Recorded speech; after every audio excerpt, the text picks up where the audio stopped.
Alors la question, du coup, elle va un peu dans l'autre sens, c'est à qui ne pas la proposer, ce qui sous-entend que maintenant la reconstruction mammaire immédiate, ça devrait être quelque chose qui est proposé de façon très très large. Moi, je suis le docteur Anne Savaïla-Ollier, je travaille à mi-temps à l'Institut Curie et à l'Institut du Sein. Juste après, il y aura le docteur Isabelle Sarfati, qui est chirurgienne plasticienne à l'Institut du Sein. Donc la reconstruction mammaire immédiate, ça a de nombreux avantages pour lesquels il y a assez peu de doutes. Je reviendrai en détail sur le pronostic, mais effectivement, c'est des patientes qui ont un pronostic identique, qu'on leur fasse une reconstruction mammaire immédiatement ou secondairement, à condition de sélectionner les patientes, bien entendu. Quand on peut conserver l'étui cutané, parfois l'aréole et le mamelon, ça permet d'avoir une reconstruction qui va être la plus proche possible du sein natif avec des résultats bien plus satisfaisants. Et ça permet aux femmes d'avoir un meilleur vécu de leur maladie et de leur reconstruction. Et d'un point de vue un peu plus économie de la santé, ça permet souvent moins de temps opératoire et donc un coût pour la société qui va être moins important. Alors, on a des recommandations qui ont été publiées, des recommandations européennes publiées par l'ESMO, qui disent que pour toutes les femmes qui doivent avoir une mastectomie, la reconstruction mammaire doit être disponible et la reconstruction mammaire immédiate est le plus souvent souhaitable pour la très grande majorité des patientes, excepté les cancers inflammatoires. La technique de reconstruction et surtout la séquence de reconstruction doit bien sûr être discutée entre le médecin et la patiente en fonction de plusieurs critères, notamment du risque de complications, mais on va revenir en détail là-dessus. Alors les taux de RMI, en France, on est sacrément en retard.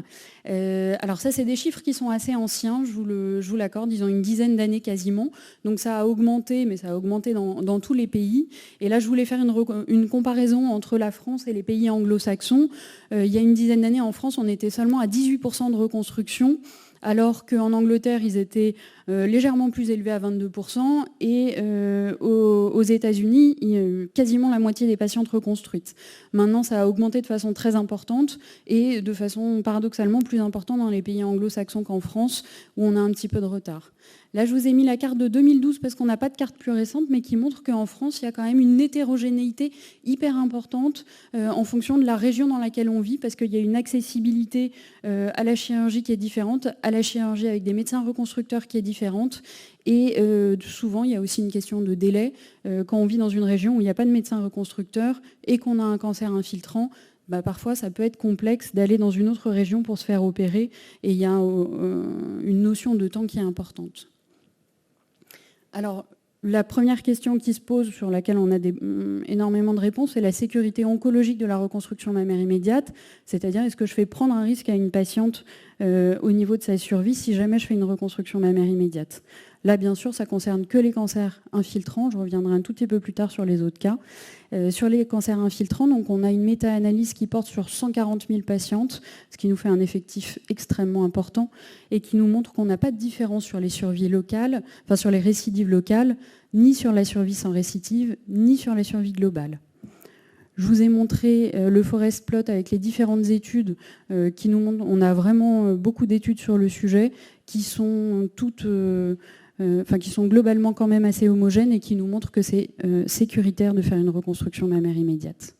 Alors, je vous ai mis cette diapo parce que parfois, on se pose la question en RCP, mais qu'est-ce qu'il en est des cancers localement avancés? C'est-à-dire si on a un cancer T4, une lésion volumineuse avec parfois une atteinte de la peau ou du pectoral, il n'y a pas de différence sur la survie spécifique ni sur la survie globale chez ces patientes-là quand on leur propose une reconstruction mammaire immédiate. La seule question qu'on va se poser, c'est la gestion cancérologique, c'est-à-dire qu'effectivement, si on a une atteinte cutanée, il ne faut pas privilégier le résultat esthétique au résultat cancérologique, ça paraît évident, et donc dans ce cas-là, on va plutôt faire une exérèse large cancérologique et faire une reconstruction mammaire immédiate plutôt par lambeau que par prothèse dans les T4.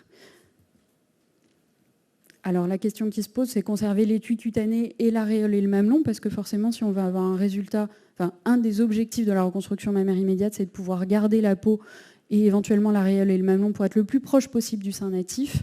Mais ce n'est pas toujours possible. Il faut se méfier parfois de la tentation d'aller un peu trop loin. On voit notamment sur les cancers in situ, avec une atteinte très proche de l'aréole et du mamelon, il ne faut pas garder l'aréole et le mamelon. Et il n'est pas toujours possible de garder la peau, notamment dans les T4B, les récidives avec des séquelles de radiothérapie importantes. Si vous avez déjà une radionécrose cutanée ou une radionécrose sous-jacente, aller mettre une prothèse, c'est la porte ouverte à toutes les catastrophes. Et bien sûr, le sein inflammatoire, on évite la reconstruction étant donné l'explosivité en général de la récidive. J'insiste encore, la sécurité oncologique doit bien sûr passer avant tout et avant le résultat esthétique. On voit de plus en plus des chirurgiens qui essayent de conserver, alors c'est très très joli quand on conserve 2 cm de tissu sous-cutané sous la peau, on n'a pas d'emmerde. Il y a très peu de nécrose cutanée, on a un très très beau résultat, mais si c'est pour qu'elle récidive 6 mois après, c'est vraiment pas la peine. La priorité, c'est de faire une mastectomie. Dans les règles de l'art, on enlève la glande mammaire complètement. Le but, c'est que la patiente ne récidive pas de son cancer du sein. Alors là, je vous ai mis les recommandations françaises parce qu'elles apportent un point de vue, un éclairage un peu différent de celle de l'ESMO et que je trouve très intéressant. Dans les cancers invasifs, le choix d'une reconstruction mammaire immédiate, elle doit se faire, elle doit se proposer, mais sans avoir de conséquences sur la réalisation des traitements adjuvants et donc ne pas entraîner de délai sur la suite des traitements. Donc, de faire attention aux complications, notamment sur les complications vasculaires et sur la cicatrisation pour ne pas faire perdre de temps. Alors, ce que je vous disais au tout début, donc on n'a pas du tout les mêmes questionnements en fonction du type et de la motivation de la reconstruction mammaire immédiate. Si on fait une reconstruction mammaire immédiate dans un but de prophylaxie, il n'y a absolument aucune urgence, on a le temps. On sait que les patientes mutées BRCA1, BRCA2, elles vont avoir au maximum un risque d'environ 3% par an. Ça nous laisse 6 mois, ça nous laisse 1 an, ça nous laisse 2 ans, le temps de pouvoir faire la reconstruction complètement. Donc si elles vont avoir un étui cutané très important, un volume mammaire important, on va avoir le temps de faire un premier temps chirurgical où on va réduire l'étui cutané, qui va nous permettre ensuite de faire la reconstruction dans les meilleures conditions. Elles sont fumeuses, on a le temps de leur faire un sevrage tabagique avant de se lancer dans la reconstruction. La deuxième catégorie de population de patientes, c'est les carcinomes canalaires in situ. Là, on est dans une catégorie où, si on a une bonne exploration radiologique, qu'on a des microcalcifications isolées, qu'on n'a pas de masse associée, qu'on n'a pas de ganglion suspect, on est dans des cas où il est assez peu fréquent d'avoir un upstaging et de se retrouver à faire des traitements adjuvants. Donc, on a la possibilité de faire une reconstruction mammaire immédiate de façon beaucoup plus large, puisque même s'il y a un souci de complication, ça peut être dur psychologiquement, ça va être dur émotionnellement, il peut y avoir une cicatrisation très longue, parfois même un échec, mais ça ne va pas faire prendre de risques, notamment sur la survie. Et donc la troisième population, celle qu'on voit plus en détail, c'est les cancers infiltrants. Et donc là, il y a tout intérêt, si on a le moindre doute, de discuter de ce sujet en RCP, parce que ça va permettre d'en discuter avec le radiothérapeute, avec l'oncologue. Est-ce que cette patiente, elle a un risque élevé d'avoir une chimiothérapie, ou est-ce qu'elle a un risque faible d'avoir une chimiothérapie, un risque élevé d'avoir une radiothérapie ou non? Bien sûr, dans tous les cas, c'est des traitements qui sont prévisibles et il y a la réserve de l'histologie définitive. Ça nous arrive régulièrement d'avoir finalement une lésion qui est plus volumineuse ou d'avoir des caractéristiques histopronostiques qui sont plus graves et qui vont justifier d'un traitement adjuvant qui n'était pas prévisible au début. Alors la chimiothérapie adjuvante, ça je vous ai mis juste, mais ça tout le monde a cette notion-là, l'importance du délai du début de la chimiothérapie adjuvante après une chirurgie. On a plusieurs publications, notamment la méta-analyse de Abdelrahman qui est sur la droite de votre écran, qui nous montre que dans les populations RH négatives, on a un vrai impact pronostique majeur à ne pas débuter la chimiothérapie dans les 6 semaines après la chirurgie. Et sur l'autre étude, vous avez un impact sur l'ensemble des cancers du sein, mais majoritairement les RH- et les lumino-B, à débuter la chimiothérapie dans les 8 semaines suivant la chirurgie. Ce qui correspond à peu près aux recommandations HAS, puisque l'HAS dit dans les 3 à 6 semaines.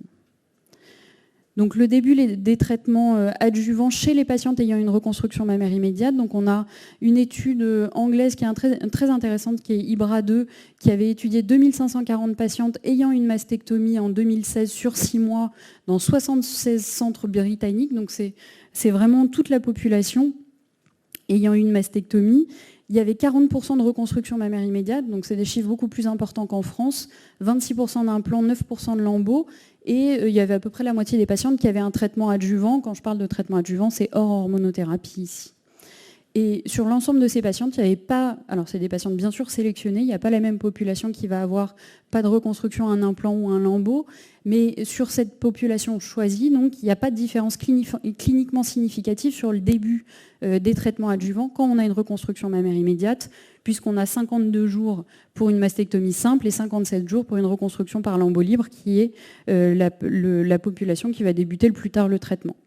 Par contre, ce qu'on voit très bien sur la courbe, c'est que quand ça se complique dans toutes les populations et ça se complique de façon très importante dans toutes les populations, avec des délais qui peuvent être très très longs, puisqu'on a sur la population à 3 mois après la chirurgie, on va avoir 23 patientes sur 738 dans le groupe mastectomie qui vont toujours pas être guéries, qui vont toujours pas avoir récupéré de la chirurgie, qui vont pas commencer les traitements.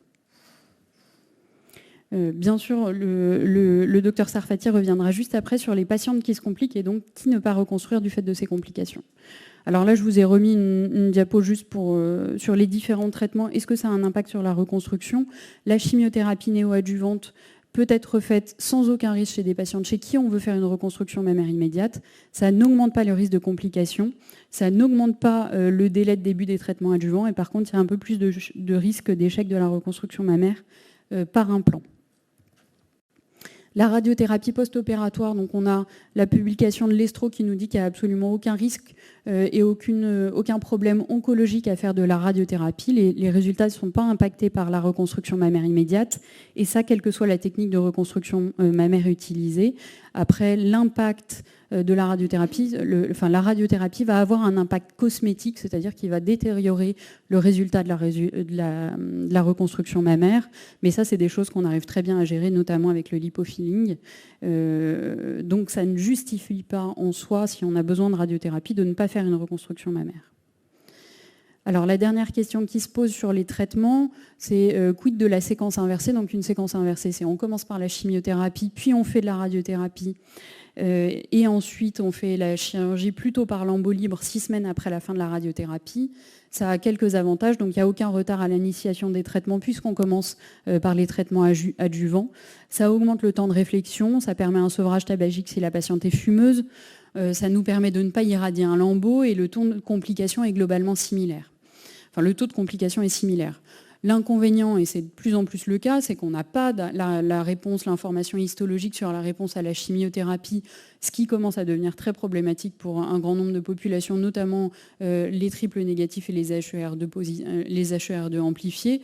Et donc, c'est plutôt une séquence qui serait à réserver aux cancers luminaux ou éventuellement, avec des chirurgies en 2 temps, une patiente qui serait R1, notamment sur de l'in situ après la chirurgie, on peut éventuellement lui faire la chimiothérapie, puis la radiothérapie et ensuite la chirurgie de mastectomie et de reconstruction mammaire immédiate. Ça pose la question aussi de l'hétérogénéité tumorale si on a plusieurs, une fois qu'on a fini tous les traitements. Et surtout, ça n'a pas été validé par des études. Donc il y a une étude qui est en cours, qui est menée par Paoli Calmetz. Et donc en attendant, les recommandations de Saint-Galen qui avaient été faites cette année, c'était plutôt de la réserver aux études cliniques et de ne pas la faire en pratique quotidienne. Alors là, je vais vous présenter Isabelle Sarfati qui va vous parler de façon spécifique des patientes, de la sélection des patientes plutôt pour éviter les complications chirurgicales.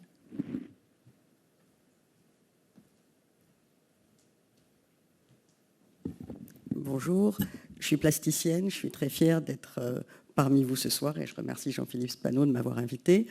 Le choix de la reconstruction, c'est un choix qui est fait par la patiente. En pratique, quand une femme a un cancer du sein, elle va suivre les indications des médecins qui vont lui donner les meilleures chances de guérir. Donc, on ne discute pas tellement les traitements et c'est rare que les patientes participent au choix de tel ou tel produit de la chimiothérapie. En ce qui concerne la reconstruction, c'est un choix individuel, tant le choix de reconstruire que le choix de la technique. Ça se discute et donc la part de la patiente dans ce choix est très important. Ce qu'il faut faire pour la chirurgie plastique, c'est d'éviter les complications. Éviter les complications, c'est fondamental parce que c'est catastrophique pour une femme, lorsqu'elle a un cancer du sein, d'avoir une complication de reconstruction. Le cancer du sein, c'est une maladie qui est souvent virtuelle, c'est-à-dire que ça ne donne pas de symptômes. On va annoncer à quelqu'un qu'elle a un cancer et qu'il va falloir la traiter. Si on fait une reconstruction immédiate pour atténuer les effets physiques de la chirurgie et qu'elle se complique, on va transformer une maladie virtuelle en quelqu'un qui a l'impression que son corps est en train de la lâcher complètement. Elle va avoir l'impression qu'elle n'a pas de chance. Or, pas de chance en matière de cancérologie, c'est très très difficile à supporter. Il est fondamental donc pour nous, les plasticiens qui travaillons avec des cancérologues, de savoir qui on ne va pas opérer et d'éviter au maximum les complications. Alors les complications, c'est quoi? C'est la nécrose cutanée, parce que elle compromet notre reconstruction et elle va entraîner des délais de traitement, comme a expliqué Anne. Et c'est les infections. C'est les deux principales complications qu'on a en chirurgie plastique. Il y a aussi les désunions, etc., mais c'est marginal. Nos deux principales complications sont celles-là. Parce qu'elles aboutissent à une dépose d'implants. Alors, l'échec en matière de reconstruction, il est très simple, c'est la dépose d'implants. C'est entre 2 et 30%. C'est un écart énorme entre 2 et 30%. Ça dépend des équipes et des publications, ces chiffres. Donc, il faut voir pourquoi certaines équipes ont un fort taux de complications et pourquoi d'autres ont un taux moins important de complications. Il n'y a pas d'études prospectives randomisées en chirurgie plastique, puisque c'est le choix de la patiente. Donc, ça va être des études sur les taux de complications qu'on a. Alors, les conséquences des complications, c'est absolument catastrophique. D'abord parce que les complications sont difficiles et longues à gérer. Il y en a en gros pour 2 mois lorsqu'on a une complication en reconstruction immédiate. Donc ça va être très difficile à gérer, tant sur le plan psychologique que sur le plan des temps thérapeutiques. Ça va retarder les traitements oncologiques.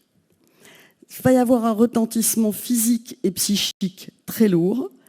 Et ça va compromettre les résultats esthétiques de la reconstruction. C'est-à-dire que quand on a une complication en reconstruction immédiate qui a été faite justement pour avoir un meilleur résultat esthétique et ne pas rester à plat, on va aboutir à un résultat qui est pire dans l'immédiat, puisque ce sera moins joli qu'une mastectomie simple, et qui est pire comme résultat ensuite, plus le fait qu'il va y avoir plusieurs temps opératoires pour récupérer cette complication.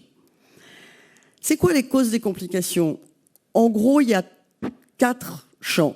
Le terrain de la patiente, le terrain, le sein, l'état du sein, le type de chirurgie qu'on va proposer et l'expérience des chirurgiens. Alors, le terrain, c'est classique en chirurgie, c'est encore plus vrai dans la chirurgie mammaire. Notre problème essentiel, c'est le tabac et à un degré un peu moindre, l'obésité. Pour le diabète, c'est non significatif. L'âge traîne beaucoup dans certaines études, mais globalement, ça ne semble pas influer. Donc, on va éviter absolument d'opérer des patientes qui sont fumeuses. Les causes des complications, il y a aussi la radiothérapie. Il arrive d'avoir à faire une mastectomie après un traitement conservateur. Et le traitement conservateur va avoir influé sur la qualité de la peau et sa capacité à accepter une reconstruction immédiate. Alors, c'est très difficile de classifier ces patientes. Globalement, c'est à l'appréciation visuelle de la qualité de la peau. Il y a des patientes qui, après un traitement conservateur, ont d'abord... C'est un traitement conservateur qui a été fait sur un étui cutané qui est raisonnable. On ne cumule pas donc le fait de devoir réduire l'étui cutané et de devoir faire une reconstruction immédiate. Et puis, il y a la peau, l'épaisseur. Est-ce qu'il y a des télangiectasies? Est-ce que la peau est fine? Ou est-ce que la peau semble relativement épaisse et non pas trop affecté par la radiothérapie. Est-ce qu'il y a des cicatrices? Est-ce qu'il y a des déformations? Il ne faut pas se lancer dans une reconstruction immédiate lorsqu'une patiente, en tout cas pas une reconstruction immédiate avec un implant, on peut discuter un lambeau, chez une patiente qui a une atteinte cutanée après radiothérapie. Il y a l'anatomie. Il est évident que lorsqu'on a une patiente qui a un étui cutané qui se prête à la reconstruction, et on ne sait reconstruire que des seins finalement pas très très volumineux, et surtout la majorité de nos reconstructions, en tout cas en France, on est à quasiment 80% d'implants en reconstruction immédiate, ça dépend de la qualité de l'étui cutané. Et la qualité de l'étui cutané, c'est la vascularisation. La vascularisation, elle vient de la glande et de la peau. La mastectomie va supprimer la vascularisation cutanée par la glande. Plus les lambeaux cutanés vont être longs à vasculariser à partir d'autour du sein, et plus il va y avoir des cicatrices qui vont interrompre cette vascularisation cutanée, plus on va prendre des risques. Donc on ne va pas opérer les hypertrophies et les ptoses en reconstruction immédiate parce que c'est plus difficile. Les techniques chirurgicales, c'est entre 50 et 85% des reconstructions mammaires immédiates. Les anglo-saxons font beaucoup plus de lambeaux que nous. Il y a plusieurs techniques. On peut mettre l'implant en pré ou en rétropectoral, et on peut adjoindre à cet implant des matrices ou pas. Et dans les lambeaux, il y en a deux. Il y a le DIEP, enfin il y en a deux. Il y a les lambeaux libres, mais le plus fréquent des lambeaux libres, c'est le DIEP, c'est-à-dire qu'on utilise la palette cutanéo-graisseuse du ventre pour reconstruire le sein, ou le lambeau de grand dorsal. Le DIEP est un lambeau libre. Le lambeau libre est affecté d'un taux de... Le lambeau libre permet de reconstruire un sein, effectivement, quand plus volumineux, permet de reconstruire un sein en suppléant mieux aux problèmes cutanés liés à la mastectomie, mais est affecté d'un taux de complications qui, lorsque ça arrive, retarde les traitements. Le grand dorsal est un lambeau beaucoup plus fiable. Le type de chirurgie, les DIEP, on a vu qu'il y a un risque relatif qui est augmenté, qui est lié à la technique plus qu'à la qualité de la peau au départ. La chirurgie bilatérale est affectée d'un taux de complication qui est important. Là, c'est une patiente qui a eu une mastectomie pour cancer d'un côté et prophylactique de l'autre, avec une exposition de prothèse. Ça a abouti à ça, ce qui est extrêmement déprimant. Pour vous faire plaisir, après toutes ces catastrophes, je vous montre le résultat final. Ça, c'est 2 ans plus tard et 7 interventions plus tard. Donc, elle a payé cher sa reconstruction immédiate. Les matrices, l'utilisation des matrices augmente le taux de complications en reconstruction immédiate. Donc, ça a des avantages parce que ça permet des résultats qui sont plus souples et qui sont plus jolis, mais c'est affecté d'un taux de complications supérieur. Alors, les complications, c'est 2 à 35% d'échecs. Donc, il va falloir qu'on s'acharne à réduire ce taux de complications par la sélection des patientes, et on a vu ici celles qui vont se compliquer, par le choix de la technique qui soit adaptée aux risques que peuvent présenter certaines patientes, par la réalisation de la technique et aussi par la gestion des complications. J'ai pris les reconstructions à l'Institut du sein, donc on a étudié 904 reconstructions immédiates par prothèse consécutive. Nous avons utilisé des implants définitifs dans 94% des cas. Il y a eu de la radiothérapie post-op dans 17% des cas. On a 2,1 taux de dépose de prothèse et un retard au traitement de 2,2%. Donc, les complications, on a vu des nécroses cutanées et des infections qui aboutissent chez nous à une dépose de prothèse dans 2,1%. Une des raisons pour lesquelles, qui nous a fait abaisser beaucoup notre taux de dépose de prothèse et de retard au traitement, c'est le suivi. C'est la capacité d'être joint immédiatement quand une patiente semble avoir un problème et de réagir très vite. par exemple, en cas d'infection, de commencer une bi-antibiothérapie très tôt, éventuellement de faire un drainage, de reprendre des patients de bloc très rapidement pour éviter que ces complications induisent un retard au traitement. En conclusion, à qui ne pas proposer une RMI ? On voit bien qu'il n'y a pas tellement de contre-indications cancérologiques à faire une reconstruction immédiate, sauf les cancers inflammatoires, et on va rajouter les exérèses cutanés étendus, sauf en cas de lambeaux. Que les complications de la reconstruction mammaire, par contre, peuvent induire un retard au traitement, donc peuvent faire courir des risques cancérologiques.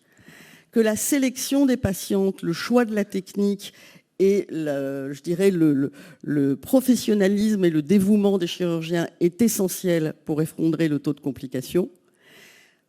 Par contre, on peut dire qu'effectivement, la reconstruction immédiate est presque toujours possible, à condition de choisir la technique adaptée et surtout de faire participer la patiente à cette prise de risque. C'est un choix volontaire.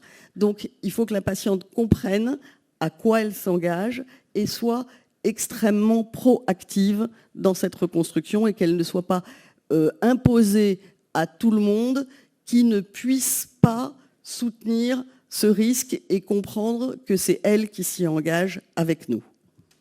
Je vous remercie de votre attention.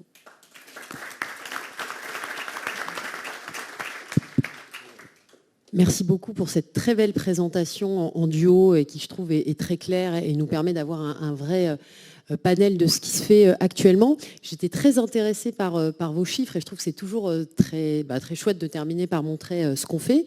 Je regardais vos taux de radiothérapie finalement chez ces patientes-là, qui a un taux donc de 17%, ça veut dire que vous les avez quand même bien sélectionnés au départ. Et donc j'ai une question à vous poser. Chez une patiente qui a N+, donc on est sûr à 100% qu'elle aura de la radiothérapie après, comment est-ce que vous abordez la question avec les patientes ? C'est-à-dire que la question c'est, est-ce que vous lui dites ça demeure une bonne indication, il va y avoir de la radiothérapie, 50% de risque de faire une coque et on gérera les choses derrière, ou c'est une indication qui peut plus se discuter, voilà les risques, qu'en pensez-vous ? Ça m'intéresse de savoir comment vous abordez ces patientes où on sait qu'elles vont avoir de la radiothérapie. Alors, je vais essentiellement donner la parole à Anne parce que c'est elle qui les voit en consultation. Moi, je fais beaucoup de mastectomie prophylactique avec reconstruction immédiate, mais c'est les cancérologues chez nous. On ne fait pas de double équipe, très peu de double équipe. Donc, c'est les cancérologues qui ont une formation de chirurgie plastique qui font la mastectomie et la reconstruction immédiate. Alors, déjà sur les chiffres, il y a effectivement pas mal de chirurgie prophylactique et de cancer in situ sur les chiffres qui font que le pourcentage de radiothérapie est celui-là. Effectivement, sur les patientes qui sont N+, où je suis absolument convaincue qu'elles ont de la radiothérapie, ou même triple négatif, parce que les indications de radiothérapie vont être assez larges, je leur explique effectivement, alors que dans ce cas de figure-là, même si la meilleure technique de reconstruction à long terme chez elles serait un lambeau ou une technique autologue, je leur dis que je déconseille la technique autologue à ce moment-là, parce qu'irradier un lambeau, ça ne me paraît pas du tout la meilleure option. Et éventuellement, on met une prothèse d'attente avant de transformer en chirurgie autologue après. Mais je leur explique systématiquement qu'effectivement, le risque de coque Baker 3 ou Baker 4, on est autour de 30 à 40% avec de la radiothérapie, que la seule obligation à l'heure actuelle, c'est de leur faire la mastectomie, et que ça, c'est vraiment une option, qu'elles auront un meilleur vécu immédiatement, mais que le résultat va être décevant. Je les préviens d'emblée et que ça veut dire qu'il va y avoir 2, 3, 4 chirurgies ensuite pour améliorer le résultat. Je leur montre souvent des photos, ça leur permet d'avoir une petite idée de ce dans quoi elles s'engagent. Et après, vraiment, c'est au libre choix de la patiente. Mais surtout, là, pour le coup, on n'impose jamais. On reste très ouvert sur la volonté de la patiente. Mais il y en a qui disent mordicus, on leur dit mastectomie, elles s'effondrent de la chaise en disant non mais je ne conçois pas une seule seconde de ne pas avoir de sein. Et on a non mais chez ces patientes-là, je suis d'accord. En fait, voilà. Chez ces patientes-là, en fait, on va leur dire on va vous accompagner, on va faire. Oui. Mais on a un certain nombre de patientes hésitantes. Et si vous deviez, du coup, pour conclure, nous dire qu'elle est sur une patiente N+, finalement, le pourcentage où vous allez faire une reconstruction mammaire immédiate, vous diriez que c'est la moitié des patientes ou les 3/4 comment... Alors, pour être honnête, ça va dépendre beaucoup du morphotype de la patiente.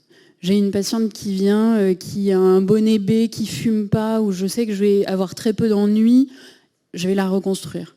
Je vais avoir une patiente avec un bonnet D qui est un peu en surpoids, qui fume, qui est diabétique. Je vais lui dire, c'est vraiment pas une bonne idée. On va faire la radiothérapie, on vous refera une reconstruction par lambeau libre après. Ça me paraît pas justifié de vous faire prendre des risques, de vous faire perdre du temps pour ça. C'est vraiment adapté au terrain plutôt. Je crois aussi que notre propos, c'est de consoler en chirurgie plastique et qu'il faut s'adapter qu'il faut s'adapter au processus psychique de la patiente. Il y a quand même un tsunami qui vient de lui tomber dessus et qu'il faut essayer d'épouser ces variations psychologiques, de l'écouter et effectivement de la conduire vers la chose qui est la plus sûre pour elle. Mais ça donne... la chirurgie plastique, c'est ce qui donne un petit peu de liberté et de pouvoir face au destin, si on veut voir les choses autrement. Et quand c'est fondamental, je pense qu'il faut aussi aller dans le sens, mais c'est accompagné, c'est-à-dire que c'est accompagné par des informations et par le fait que si on ne reconstruit pas tout de suite, on promet une reconstruction ensuite. Et puis il y a des patientes qui ne posent quasiment pas la question, je dirais, elles s'en fichent un peu, et là il ne faut surtout pas, surtout quand c'est compliqué, les pousser vers quelque chose qu'elles vont nous reprocher après. J'ai vu là dans ta dernière diapo, une reconstruction immédiate est presque toujours possible à condition de choisir la technique adaptée, que la patiente comprenne et accepte le risque. Et en fait, il y a un point qui me paraît très important, c'est l'équipe que forme la patiente avec son chirurgien. On le voit dans les RMS, dans les reconstructions mammaires secondaires, où nous, par exemple, on ne fait jamais, on ne donne pas juste une seule porte à la patiente, c'est-à-dire celle de notre chirurgien du centre, mais on leur demande systématiquement d'aller voir, et on leur donne même des collègues à l'extérieur de l'hôpital, pour qu'elles aient au moins un deuxième avis par rapport à la reconstruction.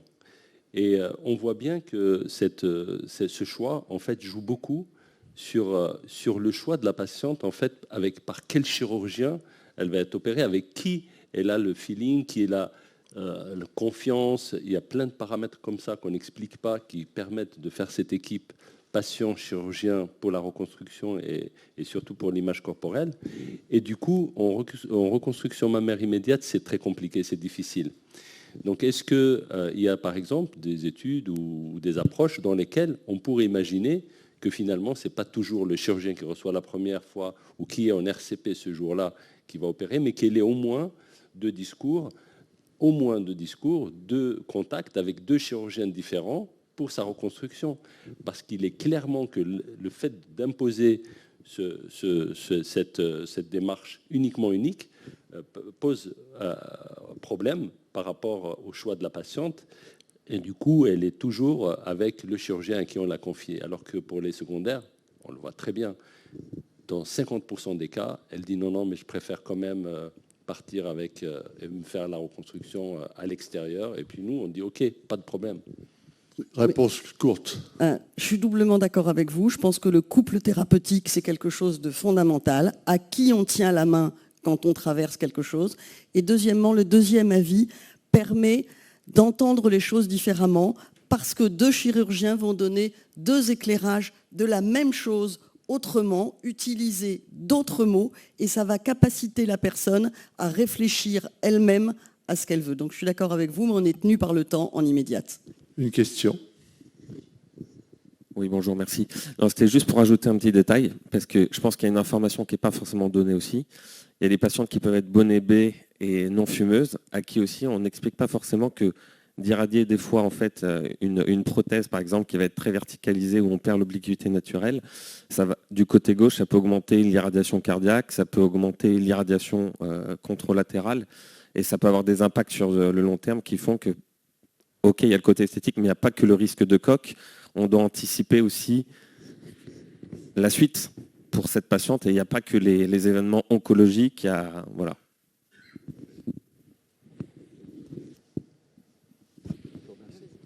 Merci beaucoup. Merci à toutes les deux. C'était très très bien.